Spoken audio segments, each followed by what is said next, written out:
Okey pelajar, bahagian kedua kali ni ialah untuk kita kenal jenis-jenis pemadam kebakaran. Kita kenal ikut warna dia, warna label Okey, ada 4 label, ada merah, krim, hitam dan biru. Okey, setiap satu ni tak sama nama dia. Okey, kalau untuk label merah ialah jenis pemadam kebakaran air, krim buih, karbon dioksida warna hitam dan serbuk kering label biru. Nanti kita akan tengok kebakaran macam mana yang boleh untuk setiap jenis alat pemadam kebakaran. Okey, sebelum tu kita kena bahagikan pula punca kebakaran, menentukan apa jenis kebakaran yang berlaku tersebut. Okey, contoh kalau tiba-tiba ada kayu atau apa saja bahan pepecah terbakar, atau kat makmal tiba-tiba kertas terbakar, buku terbakar. So, kebakaran tu kita katakan ialah kebakaran jenis A. Okey. Kalau kedua ialah berpunca daripada cecair. Contoh minyak, diesel, ada cat menyebabkan kebakaran kelas B. Kelas C ialah apa saja yang melibatkan gas. Kelas D ialah kebakaran berpunca daripada logam. Okey. Kelas E alat elektrik, contoh kat makmal kita ada alat elektrik, tiba-tiba alat elektrik tu terbakar. Okey, pelajar boleh kenal pasti itulah jenis kebakaran E. Dan ke F berpunca daripada lemak dan minyak masak. Okey, setiap satu ni kita nak padamkan jenis alat pemadam kebakarannya tak sama. Okey, kita tengok contoh. Kelas A, kita boleh guna jenis A air, buih dan serbuk kering. Kalau pelajar perhatikan jenis alat pemadam serbuk kering ni kita boleh gunakan untuk semua jenis kebakaran. Kalau kita tengok serbuk kering. So jawapan selamat kalau ada mana-mana soalan yang minta apakah jenis alat pemadam kebakaran yang sesuai digunakan, jawapan paling selamat pelajar bagi cikgu serbuk kering. Jadi semua punca kebakaran dia boleh padam. Okey, kalau buih hanya boleh untuk kelas A dan B saja. Okey. Kalau untuk karbon dioksida hanya boleh untuk kelas B, kelas C, kelas E dan kelas F. Dan kelas D iaitu berpunca dari logam hanya boleh dipadamkan menggunakan alat pemadam kebakaran menggunakan serbuk kering yang tadi kita dah belajar ni kan.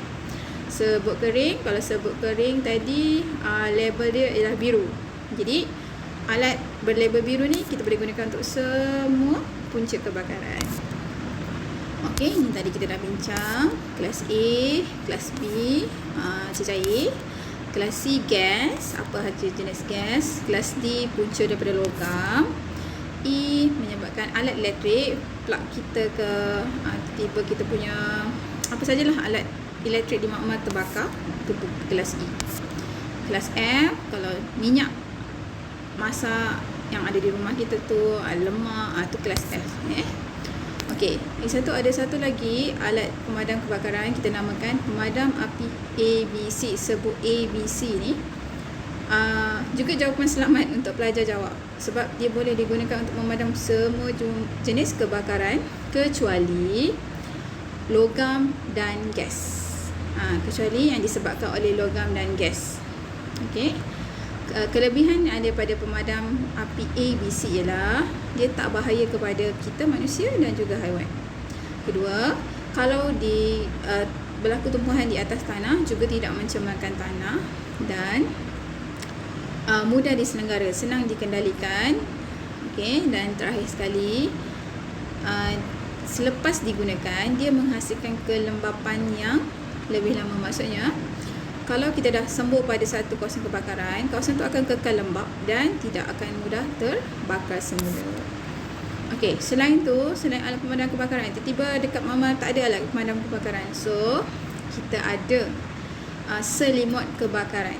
Selimut kebakaran ni ada di makmal. Kalau ada tiba-tiba kebakaran, bukakan selimut tu dan kita tutup sumber oksigen menggunakan selimut tersebut. Ni kalau di rumah kita kan, kita tak ada selimut kebakaran, tapi kita boleh ambil kain, kita basahkan kain, kita ambil kain basah tu dan letakkan pada punca kebakaran. Itu mengambil fungsi yang sama dengan selimut kebakaran. Okey. Dan perkara yang seterusnya ialah pelajar mesti tahu step by step cara menggunakan alat pemadam kebakaran. First, okey, ambil tong pemadam kebakaran tu, lepas tu nak buat apa? Okey. Pada tong pemadam kebakaran ada pin keselamatan. Okey. Mula kita tanggalkan pin keselamatan dulu. Pastikan alat tu dalam keadaan tegak. Okey. Kemudian ambil muncung alat pemadam kebakaran dan halakan pada api selepas pin ditanggalkan. Okey. Pastikan jarak yang sesuai. Okey, 2 hingga 2.5 daripada api. Tak boleh terlalu dekat. Okey, lepas tu dah halakan muncung. Apa pelajar perlu buat ialah pada bahagian atas tu ada pemicit. Pelajar tekankan pemicit di atas alat pemadam kebakaran dan kemudian ratakan semburan pada sumber api tersebut.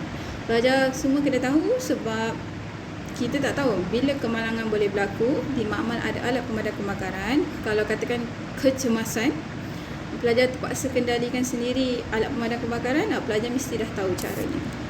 Okey, Senarai semak panduan keselamatan kebakaran. Okey. Dekat antaranya adalah memasang alat pengesan asap. Okey, di setiap sekolah mesti ada laluan kecemasan. Okey, kalau ada berlaku kebakaran, pelajar nak lari pergi mana? Macam kat sekolah kita, pelajar nak lari ke mana? Nak pergi kantin, nak pergi tandas. Kita patutnya dah tahu laluan masing-masing. Sebab tu kita setiap tahun adakan latihan kebakaran. Okey.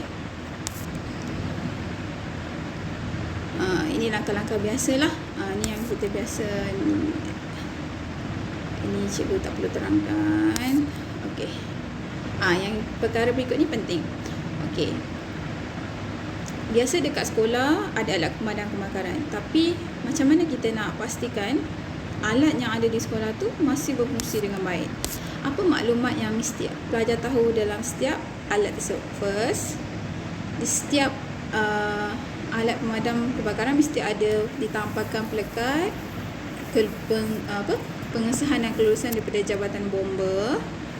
Okey, dan ada tarikh luputnya. Okey. Kedua, meter tekanannya ialah pada bacaan yang betul. Dan setiap alat pemadam kebakaran mesti dituliskan jenis alat tersebut. Okey, kan kita ada label tadi kan ikut warna. So mesti ada namanya. So pelajar boleh tahu alat tu jenis apa dan pelajar boleh sesuaikan dengan punca kebakaran. Okey. Itu sahaja. Kita tamat bab 1. Lepas ni kita boleh masuk bab 2. Selamat mencuba latihan yang cikgu berikan. Assalamualaikum. Selamat sejahtera.